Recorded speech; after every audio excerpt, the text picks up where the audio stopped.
કારણ કે મને ફોન આવ્યો હતો ઘણા ટાઈમ પહેલા કે ગુબા એક પ્રોગ્રામ કરવાનો તમારા કેટલા પૈસા થાય છે? મેં કીધું 2.5 લાખ રૂપિયા. મને કે કૂતરાના રોટલાનો પ્રોગ્રામ છે. મેં કીધું કે હું સમજો નહીં કે ડાયરામાં જે કોઈ પૈસા ભેગા થાય છે એના રોટલા કરી કૂતરા નાખવાના છે, એવું અમે નક્કી કર્યું છે ગામના. તો મેં કીધું 2.5 લાખ રૂપિયા આપજો.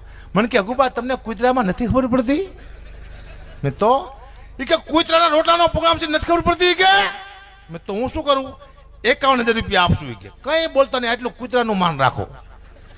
મેં હારું તાલો કૂતરાનું માન નાખી માણસ ન રાખતા. ટૂંકમાં કૂતરાના મેં ઉપાડ્યો તો લીધા જ તે, કૂતરાનું મૂકતો જ નથી હું. 51 કૂતરાના લઈ લીધા. હું જો પ્રોગ્રામમાં જસદણ સ્ટેજ માથે બેઠો હતો તો મારી સામે 2 કૂતરા બેઠા હતા. એક કૂતરાએ બીજા કૂતરાને પૂછ્યું તું આને ઓળખેશ? બીજો કૂતરો કે હા. કે આ કોણ છે? કે આપણામાં જે ભાગ પડેવા એવું આ સાલો આપણા 50,000 રૂપિયા ઠપ કરી. હકુબા ધારાસભ્ય છે, મારે ક્યાંય પહોંચી ગયા. હું હકાબા થઈ ગયો. ઈશુદાન ગઢવી બહુ મોટું નામ હતું, એનું નામ હકો હતું, એ ક્યાંય પહોંચી જાય. હવે મને એમ પડે છે કે મોદી સાહેબનું નામ હકો જઈશે ને કે આટલા બધા આગળ જાય નહીં. હું હશે તે હોય તે. હા, અમારી પાછળ એક ઉપમા લાગે છે.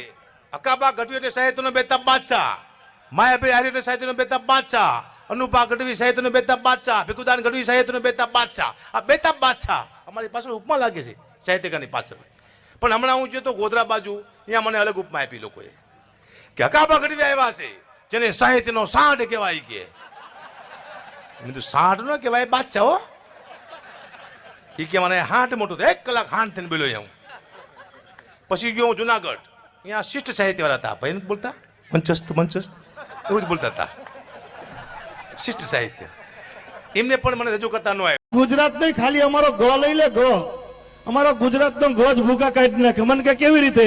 મેં કીધું આખા ભારતમાં આટો માર, સારામાં સારું રાજ્ય કયું? મને કે ગુજરાત. મેં કીધું શરૂઆત ક્યાંથી થઈ? મને કે ગથી થઈ. મેં કીધું આખા ભારતમાં આટો માર, સારામાં સારું પાટનગર કયું? મને કે ગાંધીનગર. મેં કીધું શરૂઆત ક્યાંથી થઈ? મને કે બાબુ એ ગથી થઈ. મેં કીધું દેશને આઝાદી કોણે અપાવેલી? મને કે ગાંધીજી. મેં કીધું શરૂઆત ક્યાંથી થઈ? મને કે એ ગથી થઈ. મેં કીધું ગાંધીજીને શું વાગેલું? મને કે ગોળી. મેં કીધું શરૂઆત ક્યાંથી થઈ? મને કે એ ગથી થઈ. મેં કીધું ગોળી મારેલી કોણે? મને કે ગોળ છે. મેં કીધું શરૂઆત ક્યાંથી થઈ? મને કે બાબુ એ ગથી થઈ. મેં કીધું પવિત્રમાં પવિત્ર પહાડ કયો? મને કે ગિરનાર. મેં કીધું શરૂઆત ક્યાંથી થઈ? મને કે બાબુ એ ગથી થઈ. મેં કીધું પવિત્રમાં પવિત્ર નદી કઈ? મને કે ગંગા. મેં કીધું શરૂઆત ક્યાંથી થઈ? મને કે બાબુ એ ગથી થઈ. મેં કીધું પવિત્રમાં પવિત્ર પ્રાણી કયું? મને કે ગાય માતા. મેં કીધું શરૂઆત ક્યાંથી થઈ? મને કે બાબુ એ ગથી થઈ. મેં ગુજરાતનું શું વખણાય? મને કે ગરબા. મેં કીધું શરૂઆત ક્યાંથી થઈ? મને કે બાબુ એ ગથી થઈ. મેં કીધું પવિત્રમાં પવિત્ર ફૂલ કયું? મને કે ગુલાબ. મેં કીધું શરૂઆત ક્યાંથી થઈ? મને કે બાબુ એ ગથી થઈ. મેં કીધું તારો દીકરો શેમાં નપાસ થયો? મને કે ગણિતમાં. મેં કીધું શરૂઆત ક્યાંથી થઈ? મને કે બાબુ એ ગથી થઈ. મેં કીધું હારા કામમાં કોનું? મહેરબાની કરીને અનુપમા બંધ રાખો. અહીંયા રસોઈ થતી ને મોઢું આમ આવે, જા અનુપમા આવી દો. અને અનુપમા તું જોશો ને તો તને હેના દાંત આવે એટલા બધા?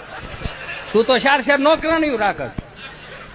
સૌથી મોંઘું કલાકાર કોણ ખબર? અમારે સ્ટેજ ઉપર કિરણબેન ગજારા, BMW વાળા. ઈ તો જો યાર, BMW યાર. મેં તો ઘડીક હાથી નો ઈ ગાડી નીચે ઉતરે, મેં હાથ ફેરવો ગાડીને. મેં વાહ ગાડી, વાહ વાહ ગાડી. હા ખરેખર આમ ઉપાધિ થાય. આમ જોવો તો ખરા કેવી ગાડી. મરી ગયા હવે બધા. હા ખબર છે ને, પોતે હાંકે છે. Self drive.